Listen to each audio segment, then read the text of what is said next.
walay pagduha-duha. Mateo 14:31. O tawong diyutay pagtuo nganong nagduha-duha ka man. Ang kinabuhi dili pulos nindot nga mga sibsibanan ug mabugnaw nga kasapaan. Ang mga pagsulay ug kapakyasan nagaapas kanato. Ang kalisod nagaabot. Ginadala kita sa mga dapit sa pagsulay nga natugaw ang konsensya. Kita nagrason nga tingali na hilayo kita sa Dios. Nga ko naglakaw paunta kita uban kaniya, dili unta kita magantos sa ingon. Ang pagduduha og kapalaw nagatabon sa atong mga kasing-kasing ug kita moingon, gipakyas kita sa Ginoo ug igo lang kita ang gipahimuslan. Nganong gitugot man niya nga magantos kita og sama niini.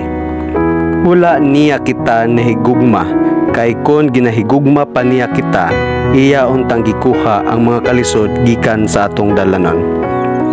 Dili sa tanang higayon nga iya kitang ginadala sa nindot nga mga dapit, kay kun iya kining buhaton sa atong pagkamasaligon sa kaugalingon, mahikalimot gayud kita nga siya ang atong magtatabang.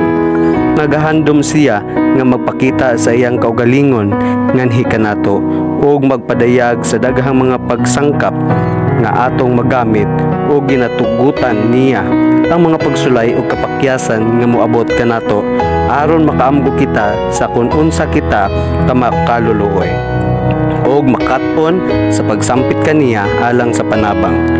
Iyang mapaagas ang mabugnaw nga mga sapa gikan sa kahi nga bato. Dili gayud kita mahibalo hangtod nga atong matubang nawong ug nawong ang Dios. Sa dihang atong makita kung giunsa kita pagtan-aw sa atong nahibaluan, kung giunsa kita pag-ila. Unsa kadaghan ang mga lulan nga iyang giantos alang kanato, ug unsa kadaghan ang mga lulan nga nalipay unta siya sa pagpas-an kun lamang uban sa pagtuo sa usa ka bata atong gidala kini sila ngadto kaniya.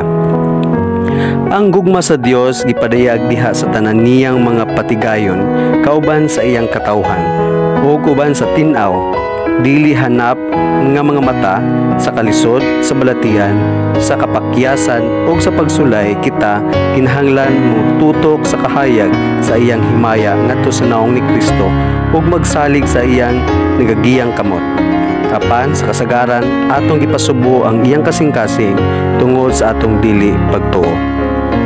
Hinahigugma sa Dios ang iyang mga kabataan ug siya nagahandom nga makita sila nga nagabuntog sa mga kaluya nga ginagamit ni Satanas aron ipildi kanila. Ayaw papildi sa pagduduha, ayaw ipadako ang imong mga kalisod, hinumdumi ang gugma ug gahom nga gipakita sa Dios sa mga panahon nga nangagi.